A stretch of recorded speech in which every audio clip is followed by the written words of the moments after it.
Hello everyone, I hope you're having a great day. I am Angela and welcome to A Little Life of Books.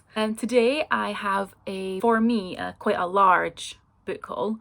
In the month of May, I decided that I wasn't going to buy anything that I didn't deem necessary. So I had like a birthday gift I had to buy and I bought like food and things, but I didn't buy any books. And so I may have gone a little bit crazy in June. And I have a stack of, I think it's about 17 books here. Just quite a lot. A lot more than I read in a month, therefore a lot more than I should be buying in a month, if we're being realistic. So because there are so many books, I'm just going to try and go through them quite quickly so that we're not here all day. So I will start off with the book I'm actually reading just now, which is Bunny by Mona Awad. Now this book I bought because Gabby Reads read it and she described it as if Stephen King were to have written Mean Girls, and I just thought that that sounded phenomenal. I love Mean Girls. I've recently really got into Stephen King. Stephen King is one of my mum's favourites, so I thought excellent. I'm currently on page 88, which is chapter 10. Oh, it's upside down. So I'm currently on page 88. So far, it's really good. I think it's really funny. It's supposed to be a bit bizarre. It's about this girl called Samantha who is in an MFA program at Warren University, and they're in her workshop group. There is her plus these 4 other girls. So there's only 5 of them, and she's kind of on her own. Then there's these four other groups that are called bunnies. Now they're called that because they each call each other Bunny. They're not really her kind of people. Anyways, she gets an invitation to go to an event that they are holding. I believe it's a smut salon, and so she goes along to that. Who knows what happens next? I've not got any further than that, but as I said, Mean Girls crossed with Stephen King. I am absolutely in all about that. So that was the first one. Actually, whilst we're sort of semi on Stephen King, I bought Carrie. Now Carrie was the very first Stephen King book I read. When did I read it? I was in school, and it was when I remember that I was driving down to London. Not me. I was in the car when driving down to London, and I'd finished the books that I was reading, and then but we had like another 3 or 4 hours to go, and so we stopped in at a service station, and all of the children's books I had read. And so we're looking for an adult book, and my mum suggested this one. She said it was probably the best, kind of most appropriate Stephen King book for a child, which is really good. But I haven't read it for years now, and I wanted to read it again. This copy I'm not so keen on. I have just recently ordered Pet Sematary and Misery, and I ordered Misery in the Halloween edition, and I really like that. So I think I'll see how this Halloween edition looks, and then I may swap this edition for the Halloween edition. And then I also got Stephen King's On Writing. Now I got this because I was watching Noelle Gallagher, I'm sure is her name. Is it Noelle Reads? Noelle Gallagher? I don't know. I'll link her channel down below.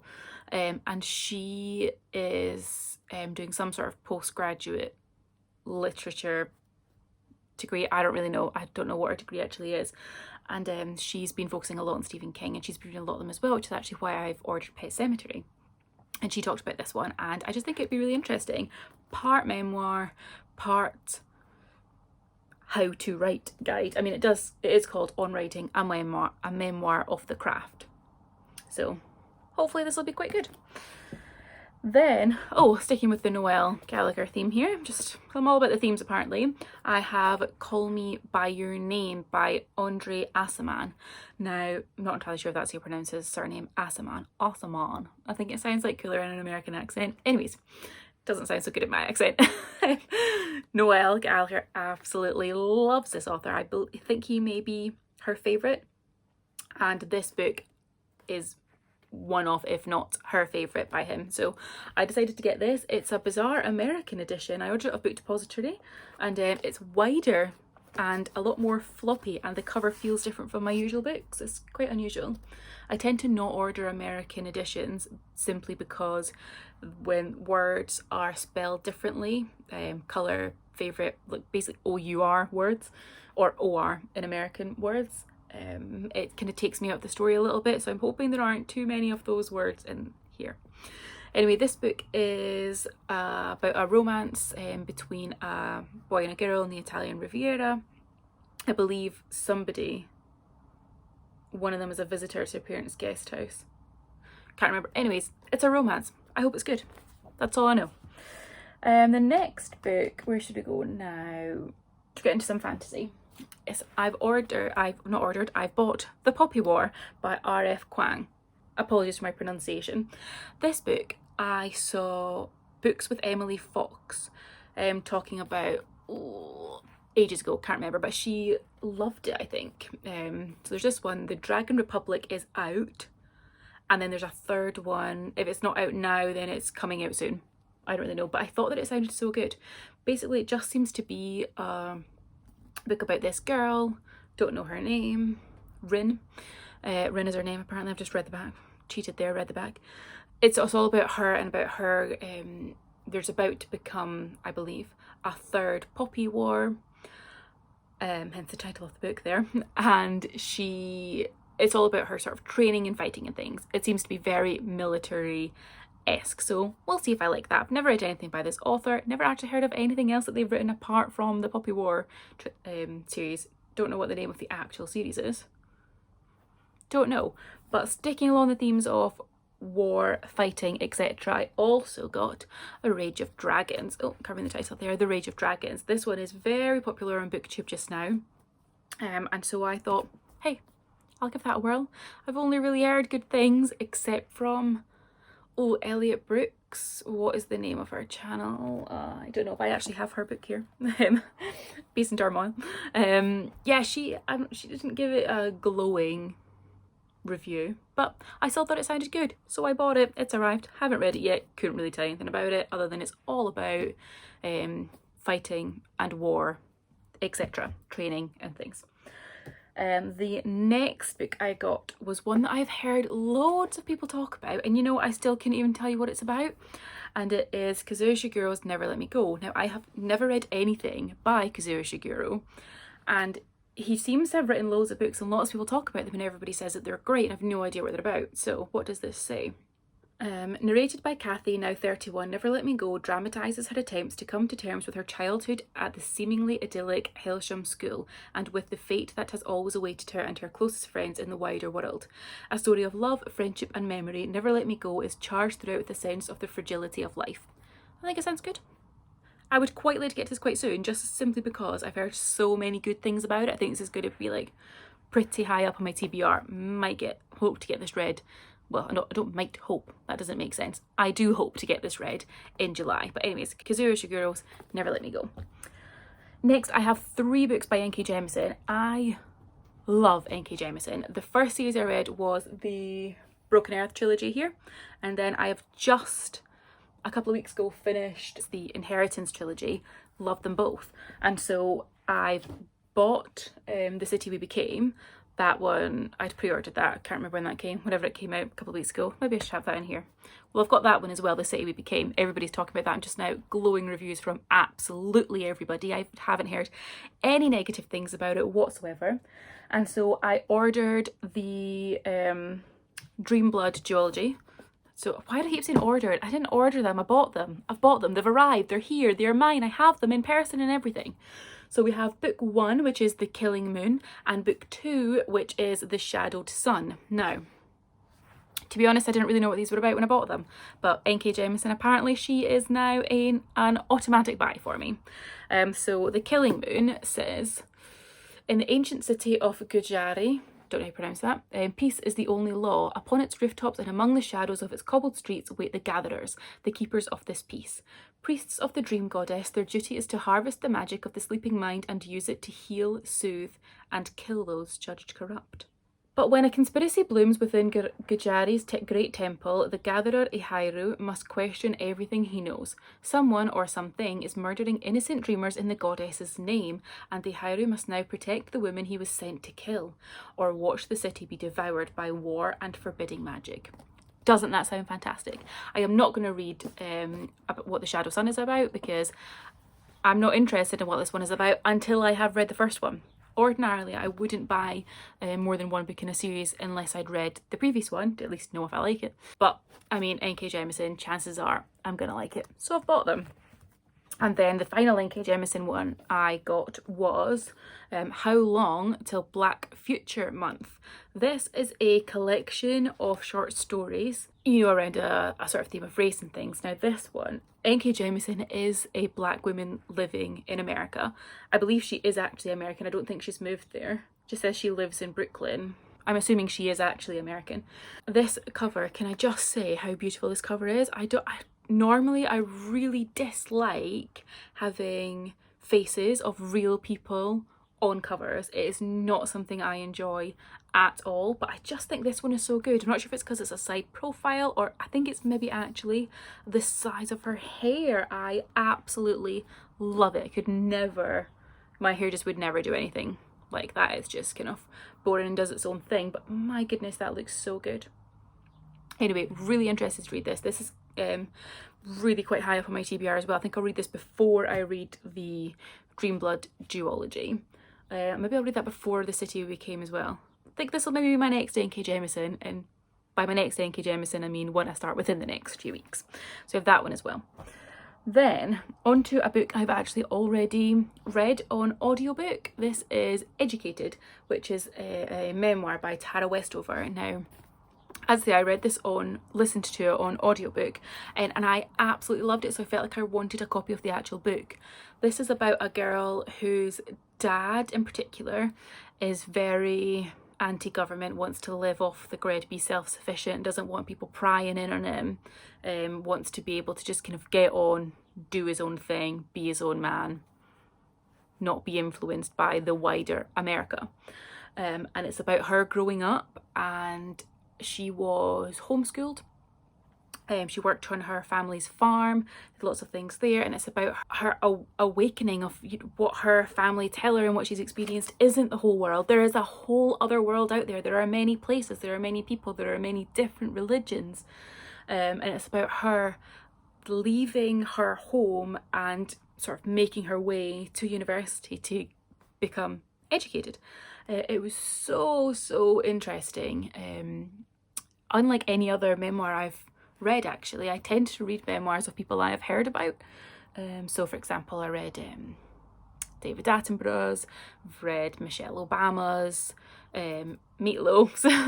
So they tend to be the ones of people that I already have heard of. Tara Westover, had not heard of her, think she's fantastic. Love this book, just wanted a copy of it. So there's that one as well.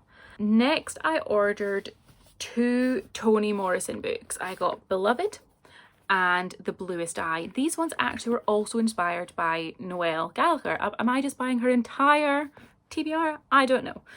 Apparently so. Beloved, first of all. This one is set in the mid-1800s as as slavery looks to be coming to an end.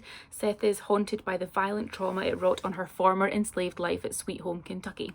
Her dead baby daughter, whose tombstone bears the single word beloved, returns as a spectre to punish her mother, but also to elicit her love. Told with heart-stopping clarity, melding horror and beauty, Beloved is Toni Morrison's enduring masterpiece. This book just sounds fantastic, and a book we possibly should be reading round about this kind of time with everything that's going on in the world. I just thought this sounded fantastic. Glowing reviews from everybody. I was absolutely influenced by BookTube to buy this, as it was with most of my books, to be honest. And then we have The Bluest Eye as well. This one, oh, this is a debut novel. I didn't know that. Toni Morrison's debut novel immerses us in the tragic, torn lives of a poor black family, Pauline, Charlie, Sam and Pecola, in post-depression 1940s Ohio. Unlovely and unloved, Pecola prays each night for blue eyes like those of her privileged white schoolfellows. At once intimate and expansive, unsparing in its truth-telling, The Bluest Eye shows how the past savagely defines the present. I think this sounds fantastic. So about this girl who thinks, my gathering of it, this girl who thinks that in order to be beautiful, you need to be the sort of blonde-haired, blue-eyed definition of pretty.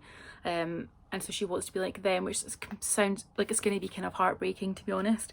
That one is a book that I would want to take my time over.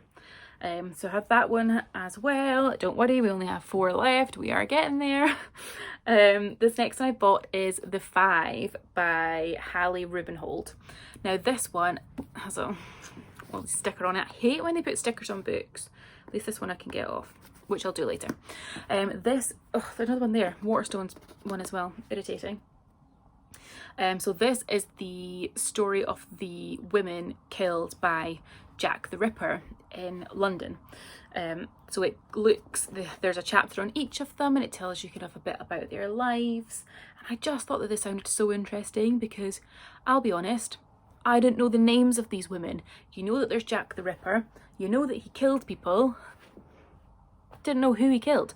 It happens quite often that you know the murderer but you don't know the names of the victims, and I think that's such a shame. And I love that there's a book which just highlights them a bit, you know, like they are real people. They are not just a statistic. They are not numbers 1, 2, 3, 4 and 5. They are people in their own right. They have their own stories, they have their own families, their own happiness, their own misfortune. They had all sorts, and they just happened to all have been the victims of Jack the Ripper. And so I think this will be an excellent read. Very informative, I am hoping. The next book I got is The Colour Purple by Alice Walker. This is a book, I'll be quite honest, I thought was only a film. Didn't realise it was a book for the longest time, such a long time. And then I heard about people reading the book and I thought, oh my goodness, The Colour Purple's a book? What? And so I've got the book now and I can read it myself. So this, I'm sure we all know the story, is about Celie. She's a girl, she's born into poverty, starts off, you know, not a great life. She suffers sexual abuse, she's raped, etc. And it's all about kind of her life and how she goes through it and how she deals with these things. And I am really looking forward to reading this one. I think it'll be really eye-opening. It's not particularly long.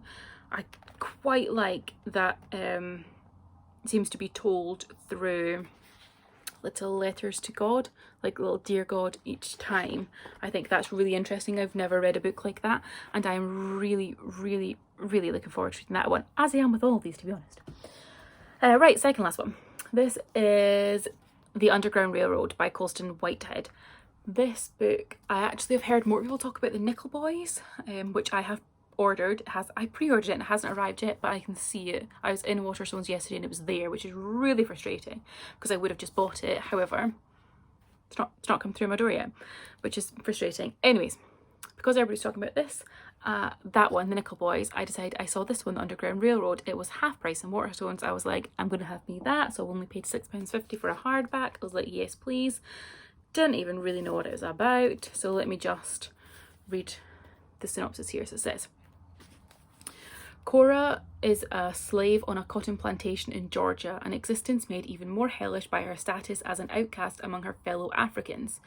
And she is approaching womanhood where greater pain and danger awaits. So when Caesar, a slave recently arrived from Virginia, tells her about the Underground Railroad, Cora takes the momentous decision to accompany him on his escape to the north.